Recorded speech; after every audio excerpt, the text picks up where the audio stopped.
Welcome to the Red Room podcast. I'm your host today, Scott Ryan, and today we are going to discuss the loss that the world will never get over, the death of Stephen Sondheim. It's been a rough couple days for me and everyone who loves Broadway, and I needed to have a discussion with someone who loves Sondheim as much as me. And I know from his Twitter and our discussions that is Matt Zoller Seitz. Welcome to the show. Hey, Scott. Let's talk about, before we talk about the sadness, let's talk about the happiness. How did Sondheim come into your life? Well, in true Sondheim fashion, I don't think it's possible to discuss the happiness without also discussing the sadness.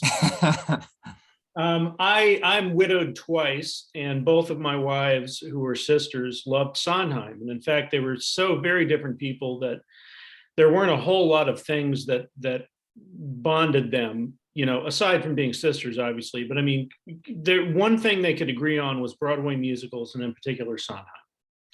And Jennifer, my first wife, introduced me to Sondheim in college. I wouldn't say introduced, because I had heard his music before. I grew up in a family of musicians, and my mother was a singer, and she performed Sondheim at concerts and in clubs and things. And I think maybe I knew who wrote the songs. I mean, certainly she did I'm Still Here and Send in the Clowns and oh, wow. Some of the big ones. But I don't think I started to be aware of them as things that were written in the way that novels or poems or screenplays were written until Jennifer introduced me to Sondheim in a big way. Really, let's listen to this whole album, not here's one or two songs. And what struck me about it was this was the late 80s, early 90s, and I was at college studying film and fiction writing. And I was really into realistic fiction that was about psychology and characterization. And I was big on Shakespeare. And I really do think that Sondheim was probably the closest thing that this country has ever had to a Shakespeare, honestly. Agreed.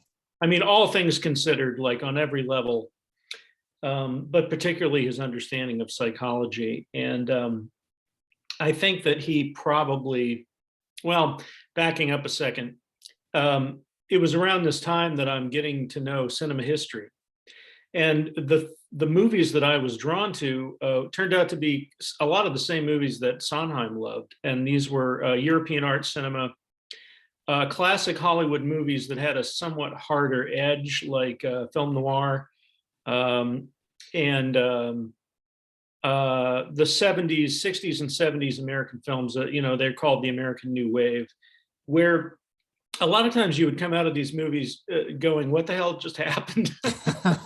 What the hell just happened? How am I supposed to feel about this? And often the tone of the storytelling and the content of the story were at odds with each other in a really interesting way. Like one of my favorite examples is A Clockwork Orange, which is rather like the novel Lolita, told in such an ecstatic, joyous way.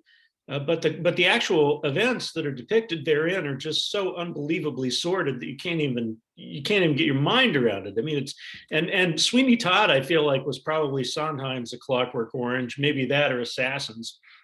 But he loved that kind of thing where the sheer beauty of the music and the lyrics, just the sound of the lyrics, made you smile, but then you actually thought about what was being shown and what was being examined, and it wasn't so simple. And Right. The paradoxes and contradictions of Sondheim's lyrics were endlessly fascinating to me. I wasn't surprised to learn that despite having an incredibly productive career in which he somehow always managed to find backers to help him put on his productions, although he did, I guess, shift to off-Broadway for a while when he failed to produce a hit. He kept going and cranking it out and making one masterpiece or near masterpiece, or at least interesting near miss after another.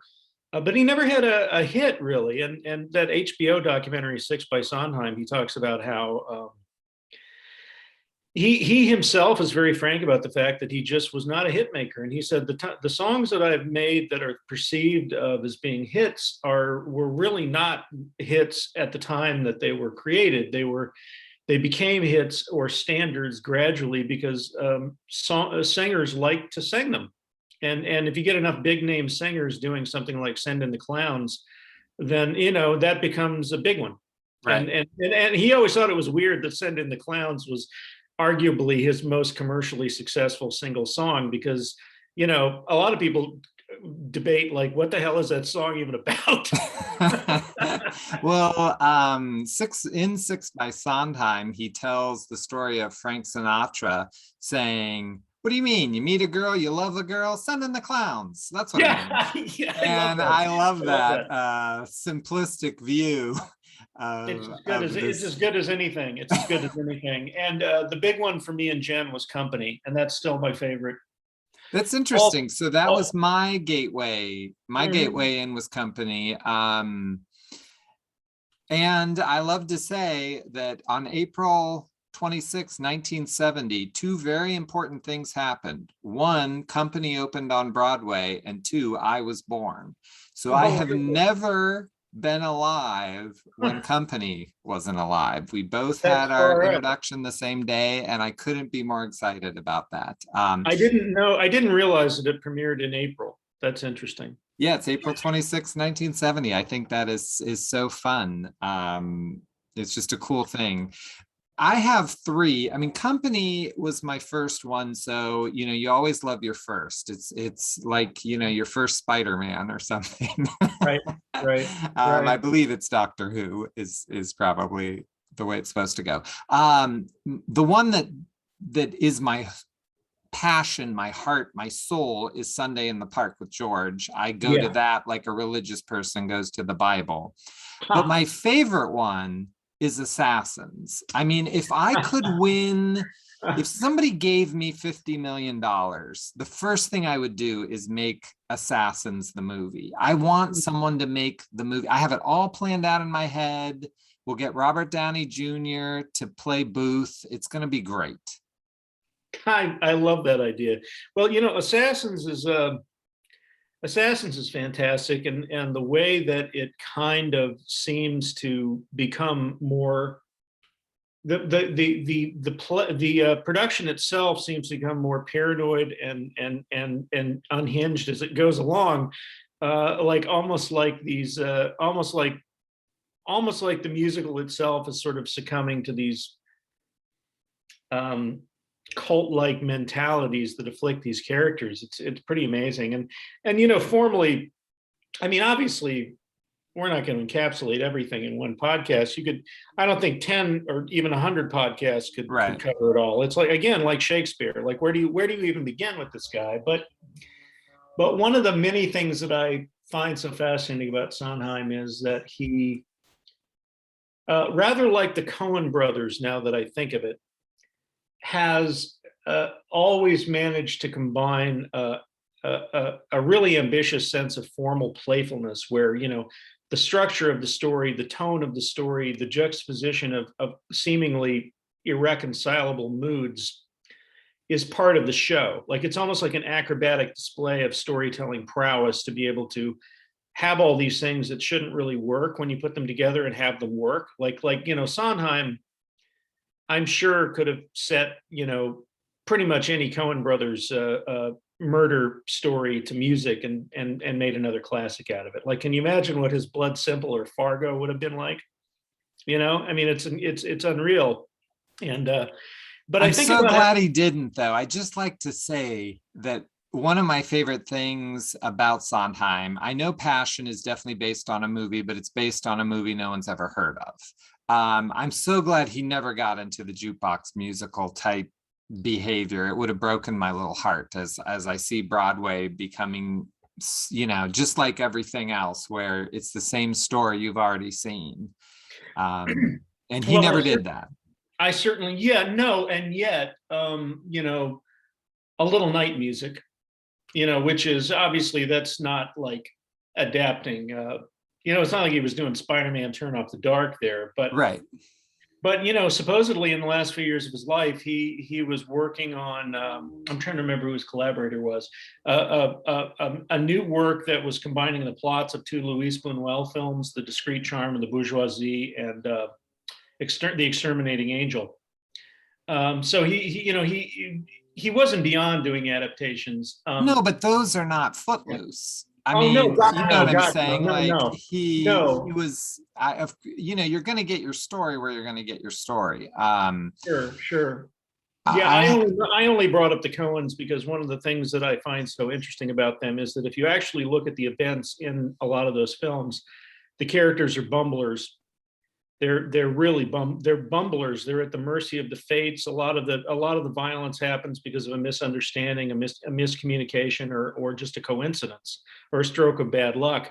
I mean, it's questionable how much free will any of those characters have. And the music by Carter Burwell is tragic. So you see, like, Steve Buscemi, who's been shot in the face in Fargo, holding a bloody rag to the side of his head and trying to, bury some money in the snow with a right. freaking ice scraper, and the music is like, oh, the humanity. And that's, it's funny, and like I think Sondheim had that, in the right. same way that, like, as a filmmaker, Scorsese had that. Like, one of the most fun films ever made is Goodfellas, and Goodfellas, if you actually look at what happens in Goodfellas, it's grim. No, It's very grim. I'm with you. Here's a lyric from Assassins from Ballad of Booth. Every now and then the country goes a little wrong. Every now and then a madman's bound to come along. Doesn't stop the story. The story's pretty strong. I thought of that for, all of Trump's 4 years. Yeah. That to me was where I went. I just kept thinking it doesn't stop the story. The story's pretty strong. Now in America, is the story as strong as it used to be? But it's, you can go to Sondheim in any moment. Yes, and regarding that lyric you just quoted, there are times when recently, particularly, where I've started to think that maybe the story of America should have been stopped a long time ago. Well, I mean, we could certainly get political, and I would say it was stopped a while ago. Well, but we're still telling this fake story. Well, but see, there now we can have, we just had a 2-minute sidebar on like one line, and that's right. Sondheim, and I'm actually working on a piece right now that's about how what I love more than anything else about Sondheim is that he tells us the truth. He tells us the truth about what people are, what societies are, not in a sort of a cynical way. He's not up on a soapbox or anything, but just in that he like the way that Shakespeare did, and the way that Sigmund Freud did, and like there's all these unresolved contradictions and paradoxes that are woven into most, if not all, of his best work. And going back to Company, one of my favorite songs in that is The Little Things You Do Together, which is sort of celebratory, but also rueful and skeptical at the same time. And one is not edging the other out, and you got like, it's the little things you do, share together, swear together, wear together, that make perfect relationships. The concerts you enjoy together, neighbors you annoy together, children you destroy together, that keep marriage intact. And it's actually, it's joyful. Right. You're destroying your children together, and you're annoying your neighbors together. And the little ways you try together, cry together, lie together, that make perfect relationships. Becoming a cliche together, growing old and gray together, withering away together, that make marriage a joy. It's like, he keeps like, he hits you with this line that's like, oh dear, that's not good. And then the next line is like, ooh, I love that. And then the next line after that is, oh no, that's not good. It's like, it's like he's hitting with the left and the right. Another good one from Company is Sorry Grateful, and he says, good things get better, bad get worse. Wait, I think I meant that in reverse. In reverse, exactly. And I mean, here's Bobby trying to learn about love and marriage, and then you think, wait a minute, good things get better, bad, okay. And then he's like, wait, I meant that in reverse. Like, well, I'm not any farther along than when we started this song. No, and isn't that where we are? Going in the wrong direction. And to have something like that, his lyrics do not feel forced. You don't see them coming. And once they're there, you think, well, there was nothing else that could be there. And that's the hardest thing to do in writing a song. Now, I know your dad played the piano, right? Yeah. Did he write lyrics? He did not. He did not. He was purely an instrumental jazz musician, Dave Zoller. He did occasionally write songs that other people, particularly his second wife, who was a singer, would create lyrics for. But no, he was an instrumentalist. But he held Sondheim. My mother and my father both held Sondheim in the highest esteem possible. And how can you not, really? And well, yeah. And just the way that he didn't sugarcoat anything for us. Where other musicals would basically tell us, like, love conquers all, there's a pot for every lid, the arc of the universe bends towards justice, like whatever it is that is going to send you out feeling like you had a good time and all is well with the universe and you can go have a drink and a piece of pie and then go home and go to sleep. Sondheim didn't do that. He didn't do that. He wanted you, he left you leaving the theater with these pieces of unresolved stuff. I mean, you had to, putting it together, of course, putting it together was up to you. Like what you chose to make of it. And there wasn't one takeaway or one message. And often, pulling the audience in different directions without completely tearing you apart was a rare gift that he had. Like, in Being Alive, like someone to hold you too close, someone to hurt you too deep, someone to sit in your chair and ruin your sleep. And what does he say? Someone make you aware. Yeah. Well, yeah. And I always loved the someone to sit in your chair. Yes. Because that is, first of all, it's so personal. Yeah. Because someone could say, someone that makes you give of yourself. Well, already I'm tuning that out because what does that even mean? But wait a minute, that's my chair. And you're sitting, exactly right. That's where I watch TV. It's relatable. And in fact, he gave an interview. Oh God, I'm trying to remember where it was exactly. It was, I think it was actually the Sondheim. No, it was NPR. It was NPR. He did an interview with NPR probably, 15 years ago or something. And it was for Finishing the Hat, when Finishing the Hat was released. And he talked about Oscar Hammerstein II, who of course was his mentor. And he was very lovingly critical of certain things that he wrote. And he wasn't trying to be a jerk or anything. Obviously, he had nothing but love for his mentor. But he could be tough and kind of bring the criticisms when he felt it was necessary. And there were some nuggets buried in there. Let me see if I can find the part here that's so wonderful. He talks about, he points to a verse from Hammerstein's All the Things You Are, written for the musical Very Warm for May, as an example of a, quote, lyrical cardinal sin. And the lyric is, you are the promised kiss of springtime that makes the lovely winter seem long. You are the breathless hush of evening that trembles on the brink of a lovely song. And then he goes on to tell the interviewer, those are all pretty words, but what do they mean? Take a look at those images. I don't know what they mean. I also don't know how they apply to anybody. Oscar did a lot of poetic writing, which I would call posy, using images that are not germane to what's going on. I think that's just a writer trying to be poetic. But Hammerstein says Sondheim could also be genuinely poetic. And then the example he gives is Oklahoma's Oh, What a Beautiful Morning, which he talks about in the HBO documentary as well. Oh, what a beautiful morning. Oh, what a beautiful day. I've got a beautiful feeling. Everything's going my way. And he says, Sondheim says, that those lyrics don't sound exciting on paper, they soar when set to Richard Rodgers' score. And he says, this is a lyric that doesn't look interesting, but it's thrilling. It's made for music. I think that's important. Oh, yeah. Here's another lyric. This is from Like It Was, from Merrily We Roll Along. Trouble is, Charlie, that's what everyone does. Blames the way it is on the way it was. On the way it never, ever was. And to me, that extra line is what gets you. They blame the way it was. that it never ever was. And that's what we all do. We look back on our lives and we think about it, but it wasn't even that way anyway. Well, what is Make America Great Again but that lyric? Right. And also going back to Company, because it's my touchstone. That was my gateway as well. But in the little things, there's a part of the song where in the lyrics where he says, the little ways you try together, cry together, lie together. That begins by saying it's the little things, and then it goes on, the little ways you try together. And it's like they're searching for the thought. Like the thought is not fully formed and they're waiting to be sung.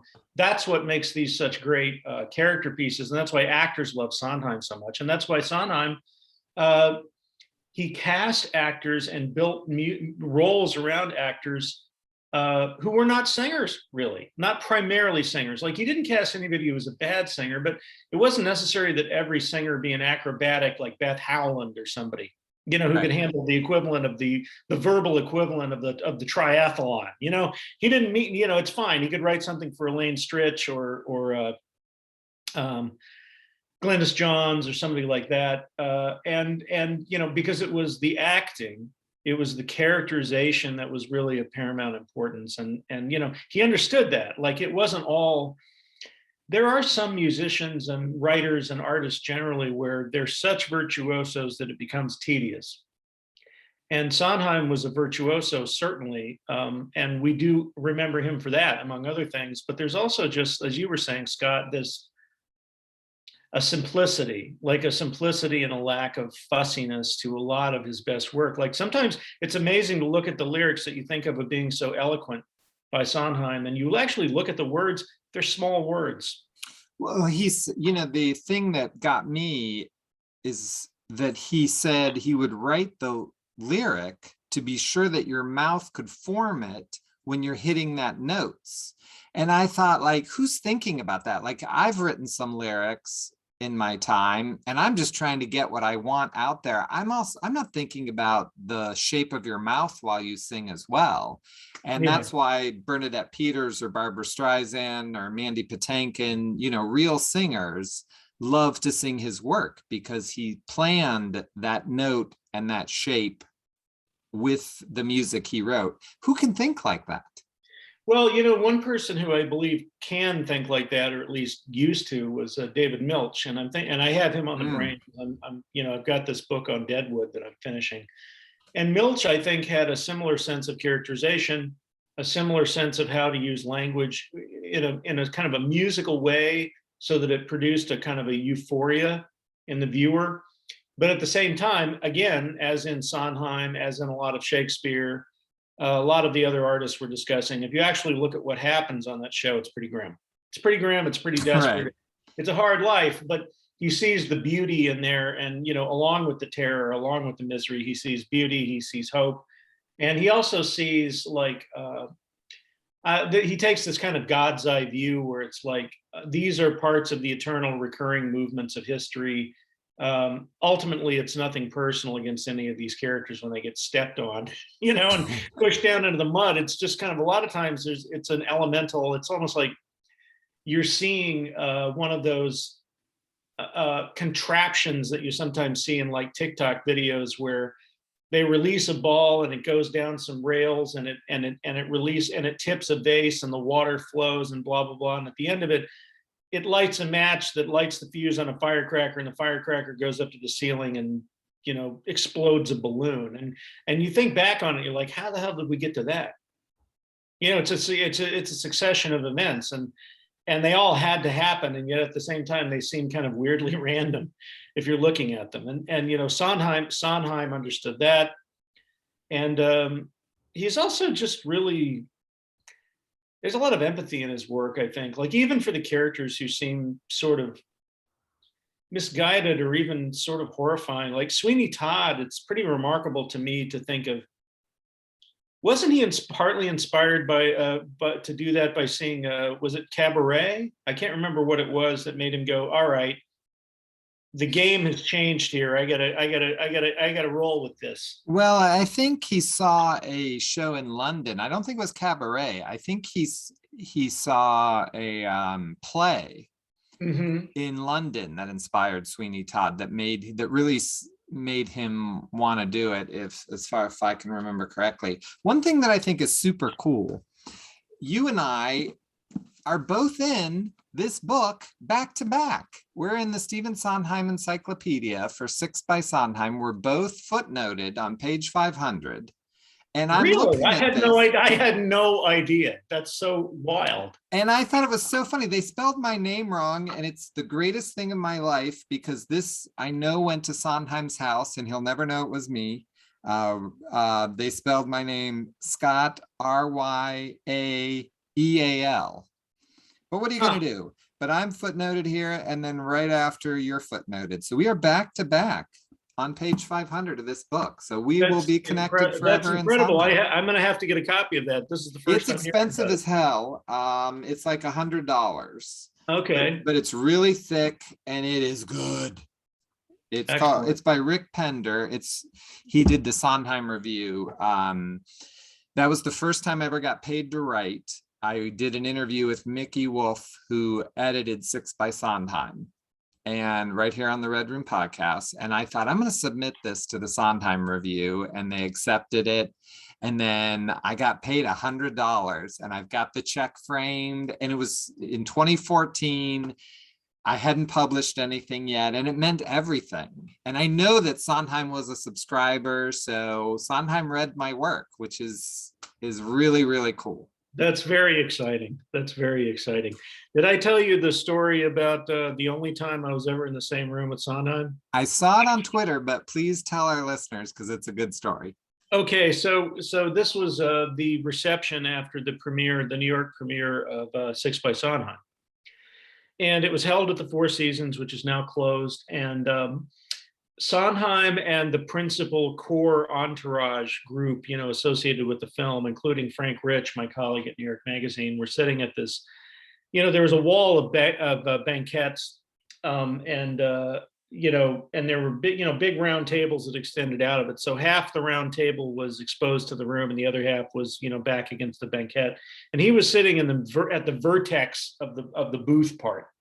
And then there was this big table, and there were chairs around it, and people in every chair, and then there was a velvet rope. So it was obviously, they'd thought about where will Sondheim sit, because they had to sit him somewhere where people didn't have easy access to him, because otherwise he'd never be able to eat his meal, he'd never be able to talk to his friends. So there were people who were sort of loitering in the vicinity of Sondheim with autograph books and whatnot, programs, waiting for him to get up.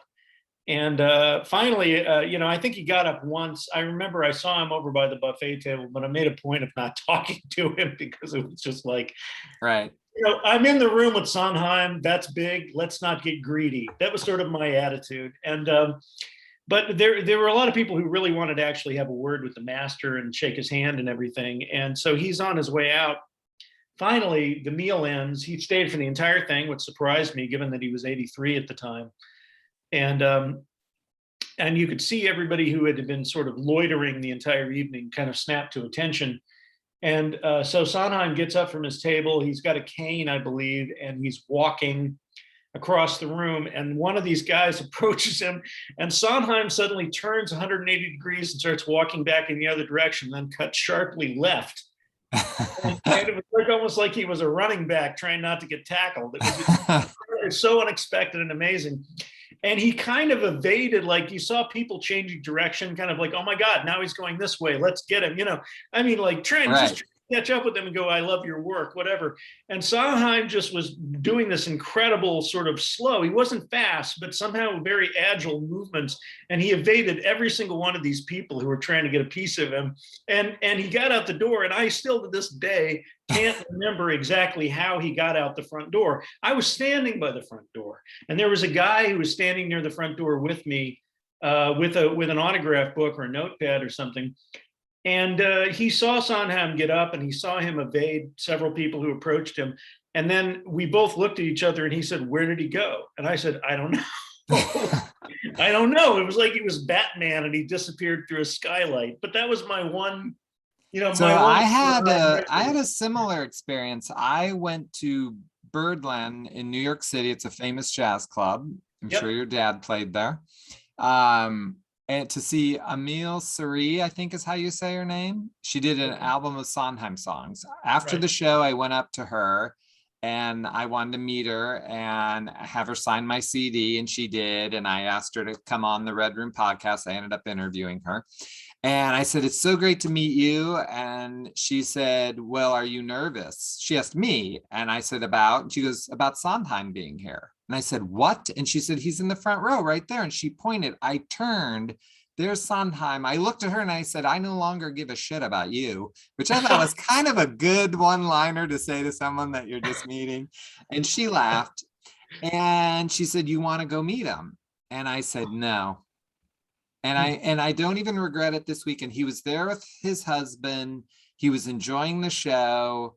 And I thought, it's, what am I going to say? What could I say to him? See, that was kind of my feeling. Like, once you get beyond a certain level of fame and accomplishment, I kind of don't want to talk to you. Well, I mean, he's my hero. That's kind of my attitude. Like, I've never had a proper conversation with Martin Scorsese, and I'm kind of feeling like maybe I don't want to at this point. Yeah, because I don't know, like, to me, what if it went wrong and his words mean everything to me? And it was enough that I saw him with my real eyes. He was 6 feet from me. And I took a look at him. I can still picture it right now. And I did get a picture with Emil, but I didn't ask him. I didn't want to bother him. He was out for a night, and it was enough that I was in the room with him. I had a friend who texted me to tell me that he saw him at the film forum one time.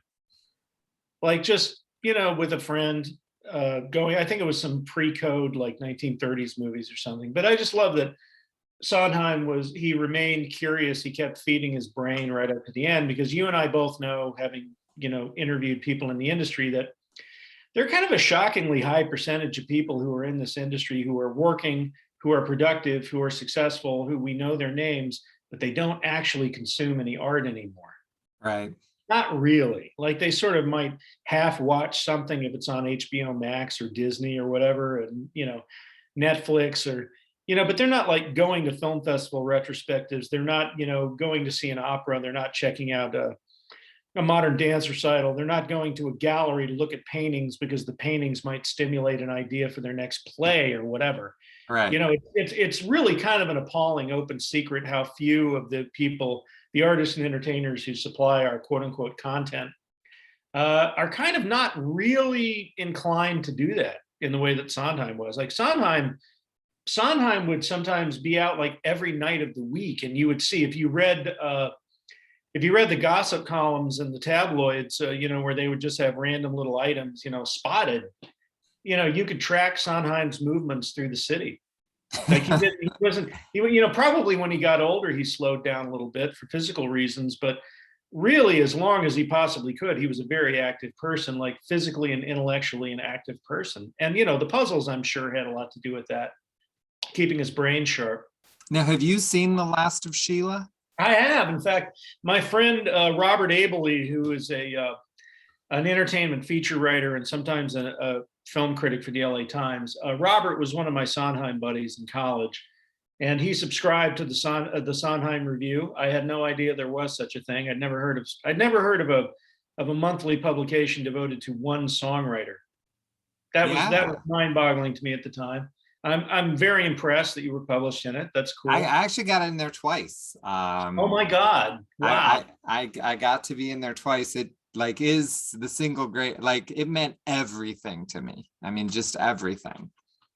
Yeah. So The Last of Sheila, for our listeners, is a film that Sondheim and Anthony Perkins wrote together. That's the psycho guy. And it's a murder mystery. It's not a musical. So go on, for those who don't know what Last of Sheila but it's was. Very much, it takes place on a boat, and it's kind of like, Perkins and Sondheim they were really tight, and puzzles and games were kind of the core of their friendship. And they used to do organized scavenger hunts together, and they would have these kind of dinner party murder mystery things that one of them at the home of one or the other.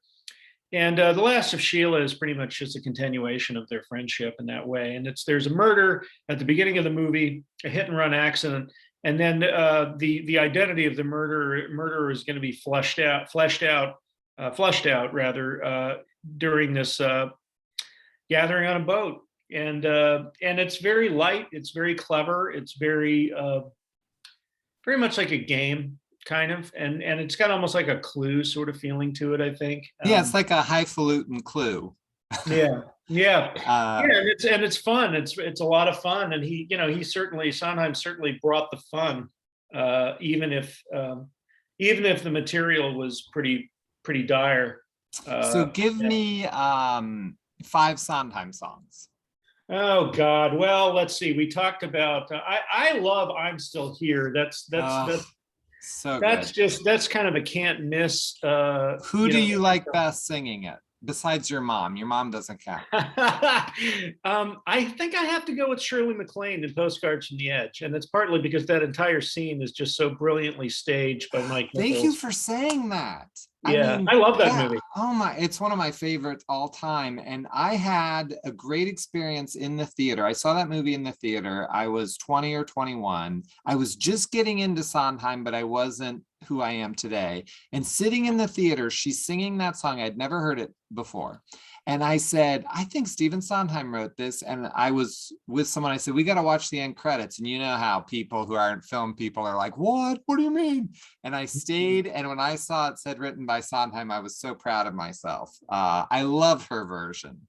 That's a great pick. I can't believe, I didn't know. I actually have an MP3 of that that's in my phone that I listen to all the time. It's wonderful. And then, there's that cut to Meryl Streep as the Carrie Fisher character, Yeah. kind of like, God damn it, my mother upstaged me again. And yet at the same time, She's so happy. but she's awesome. What are you going to do? Well, I always said if I get to teach a class on directing, I would show that scene, because when Mike Nichols knows to cut to the audience makes all the difference. Yeah, for sure. And But it's not by accident when he's cutting to Meryl. it's very hard.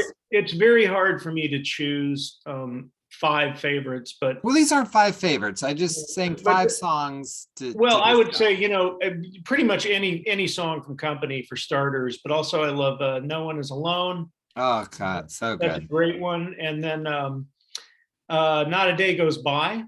I think Mhm. is marvelous. And then Joanna is gorgeous, absolutely gorgeous, and Pretty Women. There's a new singer. Her name is, I'm gonna look because it's so weird that I don't want to say it wrong here. It starts, okay, it's Ellery, Eleri Ward, Ward, Ellery Ward. You gotta listen to her, Joanna. She's an acoustic guitarist, and she recorded this during COVID in her closet. She made a whole album, but her Joanna is very different. It's not like you've ever heard before. It's great. Everyone should listen to that. She's amazing. And I will say that the Sondheim song that I hear in my head more than any other is "Another 100 People." Okay. And I hear it in my head every time I'm in New York and I'm out on the street. There's a moment where I'm hearing that song, and it's like the soundtrack to my day. And like, those shots in movies like Midnight Cowboy and Taxi Driver, yeah, and Working Girl, where you see like this sea of humanity, and gradually the main character emerges from the crowd. That's, to me, that's Another 100 People. That's the spirit of that song. I saw Company for the first time at just a regular, nothing special place in Cleveland, Ohio. Not even one of the big things. It was like a suburb. And the girl who sang Another 100 People, I fell in love with her, like for real. Like I love her. And I don't know, I think I was probably 19 or something. And I wanted to meet this girl. It was the way she sang it. And I always think of her. I have no idea who she is. It was just a one night way, but you just felt New York. I love Another 100 People. That's a great pick. That's great. And it's also, it's funny. I was trying to go over, you can't go through his entire, discography, because you just would never get anything else done. But I did want to try to do a cursory search and see, are there any Sondheim songs, classic Sondheim songs, that don't have more than one layer, where they're not doing something that's sort of complicated and tricky and introducing elements of tension or contradiction. And I couldn't really come up with anything. Even something like, Side by Side, if you look at the lyrics of that, um, it's not just a rah rah, we're in this together song. Oh, definitely not. No. Now, um, have you seen Raoul's version of that? I have, as a matter of fact, Did you yes. see it in Cincinnati? Did you, I, because you're in that area, did you I, go see? comp- I did. I complimented him on it. He came to, I did it when I was doing the television festival, split screens. He was a guest. We showed an episode of Hannibal Mhm. that he was in. He played Dr. Chilton on Hannibal. Of And course. yeah, of course, we talked about Sondheim, and there were audience questions about. It was funny. Somebody apologized for it. He's like, "Do you mind if we ask you a little bit about Sondheim?" And he's like, "Are you kidding me?" And in fact, Sondheim. I often wondered. I never asked Brian Fuller this, but like, there's something about the tone of that show that feels kind of Sweeney Todd like. Oh yeah. Yeah, of course. Where it's got a wicked grin on its face the whole time. Did you go see John Doyle's Merrily in Cincinnati? I did not. I Okay. did not. Yeah, I really Because that wanted was so good, and I was devastated that it didn't go to Broadway. My wife and I went down to see the matinee. We lived in Columbus, so it was a 2-hour drive. We saw the matinee. We then had dinner, and while we were there, we were saying how much we loved it. And I said, "Do you want to go see it again right now?" And we went back, bought tickets, and saw it twice that day. And the mom from Freaks and Geeks, what's her name? Becky Ann Baker. Becky Ann Baker was in it, and I met She was her. unfucking believable. I don't know if I'm allowed to curse. You can, but, yes. But oh my God, she's such a good actor. I can't even. She was so good in Merrily. She's one of those so like good. quiet powerhouses. Like, I mean, I think she's right up there with like Margot Martindale and people like that. Yeah. Oh, she was great in Assassins as well. But her Now You Know, I didn't know the song Now You Know before I saw Merrily in Cincinnati, and now it's one of my favorites. Certainly has my attitude of life. Basically is, okay, life sucks. Now you know. What are you going to do about it? Right, exactly. Well, and that's the truth. And again, going back to Deadwood, pain and damage don't end the world. Or beatings, the world, the damage ends when you're dead, and the world's got more of it in store for you. So stand it like a man and give some back. Like, it's very much a Sondheimian sort of attitude. Without a doubt. Here's another lyric that it means a lot to me. And I think, I love how you support small business and small publishers like us at FMP. You've done so much for us. And this is Liaisons from A Little Night Music in 1973. In a world where the kings are employers, where the amateur prevails and delicacy fails to pay, in a world where the princes are lawyers, what can anyone expect except to recollect Liaisons? That means so much to me, because when we're trying to do all this stuff and we've got these kings that are the employers that we're giving all this power to. Yep. And he wrote that in 73, and it seems like it was written, like that should be written today. Yeah, it is. And it's also, I think it's of a piece with the Ned Beatty speech in Network. Yeah. When is Network? 75? 76, yeah. How cute that they thought it was bad in the 70s. Yeah. He says, what is it? I'm trying to remember. He talks about the primal forces of nature, and oh yeah, here it is. You're an old man who thinks in terms of nations and peoples. There are no nations. There are no peoples. There are no Russians. There are no Arabs. There are no third worlds. There is no West. There is only one holistic system of systems, one vast and immense, interwoven, interacting, multivariate, multinational dominion of dollars. And it's so much worse now. Yeah. But I just think of that all the time about, the delicacy fails to pay.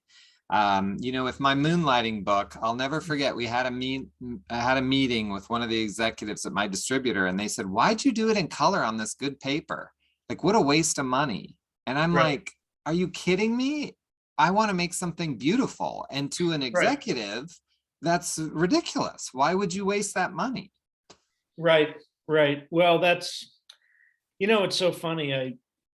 I think about, again, going back to the Coens, like there are so many moments in the Coen brothers films, including many of their greatest works, where a character or characters will do something that you go, what the hell is that in the movie for? What's the point of that?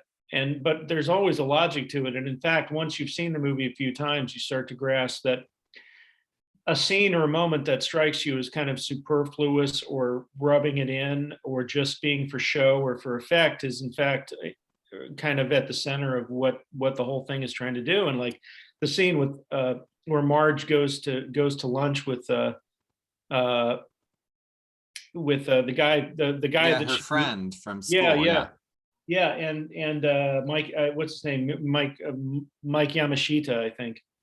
And it seems so random, and in fact, a lot of reviews at the time criticized it for being unnecessary and kind of almost stopping the movie. But of course, that's a moment where Marge, who has a pretty, she's nice and everything, but she has a very high opinion of herself as a police woman. And that's the scene where she realizes, oh my God, this guy blatantly lied to me. It fooled me, and it never even occurred to me to fact check what he said. And that's what causes her to go back and re-interview, what's his name? Bill Macy. The William H. Macy character, the car dealer. And, that's kind of the key to a lot of the art that I love, is that it's filled with moments like that where they don't hand you everything right away. You kind of have to meet the audience. You have to meet the work halfway. I'm very much into this idea that the best creative work is an active experience. Like the audience has to be involved. It has to make a decision to be intellectually and emotionally involved, to concentrate on it. And that means kind of surrendering a bit. You have to allow yourself to be in a passive position. And I think that's why so many people would rather stream movies at home than go to a theater. It's not just the getting in a car or on the train. And it's not just the fact that you've got to pay for a ticket, and it could be anywhere from $15 to $20, depending on what city you live in. It's the fact that you're not in control of it. You can't stop it to go make a sandwich. You can't stop it to go make coffee or cookies or a drink, go to the bathroom, let the dogs out. You can't watch 30 minutes of it and then finish it later. You have to commit. You have to commit. And if you don't like the movie, then you have to make this decision of, all right, I paid for this. Do I really want to get up out of my seat and go try to get my money back, or just walk out and drive home knowing that I'm missing the last hour of the movie? Like you have to make all these decisions. You have to be active. You're not just sitting there, emptying a bag of Doritos. And God knows I've probably seen 70 or 80% of the films I've seen at home and all of the television, but there's something to be said for letting the art and the artist dictate the terms. Well, even the story I told about I'm Still Here, if I was, if that happened now and I was at home, I'd Google it and I'd know immediately, but I had to sit there and wait for the credits to roll. So for me and all writers, finishing the hat is sort of the ultimate place in explaining that moment of creation. And you talk about the audience having to do the work. I have always said, if Sondheim was a lesser writer or artist, he would have said finishing the painting, and then people like my dad could have got it. Right. But it's not about finishing the painting. It's about finishing the hat. Like hell with the painting. I'm just working on the hat. I don't even know who's wearing the hat maybe at this point. Right. And then the look I made a hat where there never was a hat is that brief moment that you have. Yes. It also takes, what does that song mean to you? Finishing it takes the mysticism out of the creative process, and it underlines the fact that a lot of people, including practicing artists and writers and musicians and filmmakers and whatnot, don't like to think about, because it sucks, which is that it's work. It's work. It's work. It's like this morning, for example, I had 3 pieces. I have one piece that I finished this morning, and then I have 2 more that I have to write, and they're both due tomorrow. and they have to get done. And it doesn't matter if I'm not in the mood. It doesn't matter that it's a nice day out and I'd be much happier going to the park with the dogs. This has to get done. And I'm not allowed to have writer's block. Like if you are in a job where you're expected to produce a certain amount, you're kind of not allowed to have writer's block. I mean, not all the time, Right. You got to bang it out. And part of banging it out is knowing that there may be some days where it's not your best work, but you got to get it done. And I think there's something low key heroic in that, just as there is in like, a big storm is coming in and you realize that you'd never fix that window in the basement, and you have to do it right now using whatever materials are available, or the basement's going to get flooded. Right. You have to do it. And, it's a hat. I love that it's a hat. Just like I love, Stephen King's metaphor of writing. A lot of people compare writing a novel or a play to building a house. And he had a different comparison. I think it was in Danse Macabre, where he said it was like, to him, it was more like he's walking through the desert and there's all of these chimneys poking up out of the sand. And he picks one of those and he starts excavating, and there's a whole house buried under there, and he just has to dig it out. That was his metaphor. And I like that one. Sometimes it's like that, where it's like, the whole thing is in there, it's under there, it's done. You don't have to do anything except access it. And then there's other times where you are starting from scratch, and it's like, all right, I got to build a house. And sometimes it's not even a beautiful, ornate, Frank Lloyd Wright house. It's like, it's a bungalow that some people need to move into next week. So you have to get it finished. Right. And I like, to me, it's a hat, it's a shoe, it's an end table. Right. My maternal grandfather was a carpenter, and he made, chairs and birdhouses and things. And I thought they were quite lovely. But he was not precious about it. It was like, let me tell you what statement I was trying to make when I made this carved piece here. It was just, a thing he made, and he had to pause in the middle because he ran out of varnish. He had to go to the hardware store and get more, like there's something really, really beautiful and charming about how Sondheim deglamorized the process. Like, this was a guy who was operating intellectually and technically at the absolute peak of his profession, but he made sure that you understood that what he was doing was just a more rarefied version of what everybody tries to do when they're writing songs or plays. And there's no mystery to it. It's the mysterious part is, where do the ideas come from and where do the impulses come from to finish them in a certain way. But the actual process is like, it's like mowing the lawn or something. Like, it's really like, what I mean? I do know. And I tell that to people all the time when they ask me, like, how do you get all this stuff done? And it's like, well, I don't have a choice. And that's how you get it done, because you don't have a choice.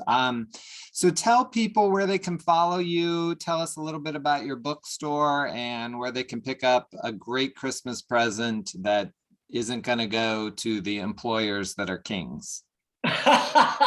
Well, I have an online arts bookstore. It's 2 years old. It's the address is mzsworldstore.com. That's MZ as in zebra, S as in Sam, worldstore.com. And it's arts books. It's, a heavy focus on film and television, but we also have books on pop music, visual art. We have a lot of nice coffee table books. We have some comics. We have some old magazines and new magazines, including a couple by you, Scott. And we new stuff, used stuff, signed stuff, a few rare things, and it's just kind of a potluck. Like, I curate a lot of it myself, but I also have people all over the country who buy used books for me, and they go to used bookstores and Goodwill and Salvation Army and library sales and stuff, and if they see a book that they think I might enjoy selling, they buy it and send it to me, and I reimburse them for postage, so it's very much like a Mickey Rooney, Judy Garland, let's put on a show in the old barn kind of approach to book selling. And if you go on there and there's a book that seems like every bookstore should carry that, and I don't have it, it's because I haven't heard of it or I don't like it. I mean, it's run out of my garage and the basement, and then I'm on Twitter at Matt Zoller Seitz, @ Matt Zoller Seitz, and And I write for Vulture. I was a television critic for almost 10 years, and I quit a couple of months ago. And I'm just mainly a feature writer there, and I do interviews and profiles and things.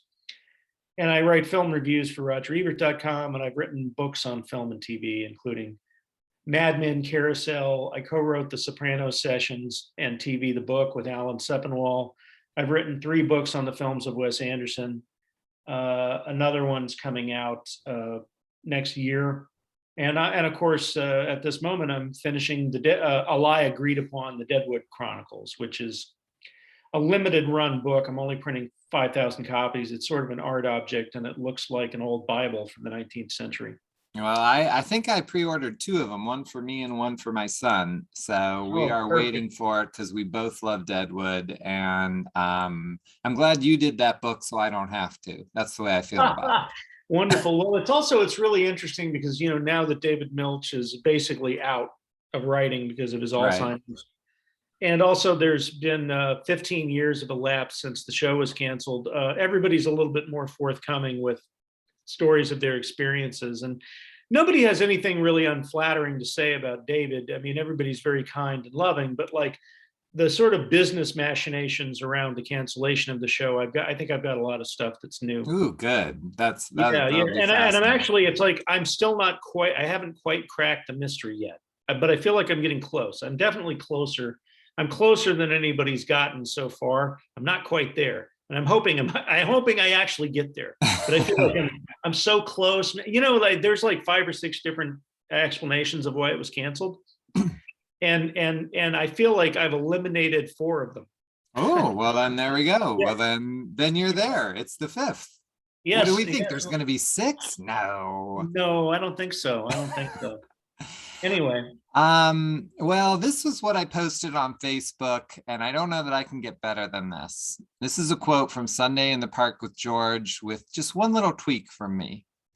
If you want instead, when you're dead, some more public and more permanent expression of affection, you want a painter, poet, sculpture, preferably marble, granite, bronze, that's durable forever. All it has to be is good. And Steve, you're good. Yep. Amen. Thank you so much for joining. And I needed this conversation, and I really appreciate it. I needed it too, and I appreciate you asking. What song do you want me to play out? Call one up and we'll play us out to that Sondheim song. Sorry, Grateful. I love it.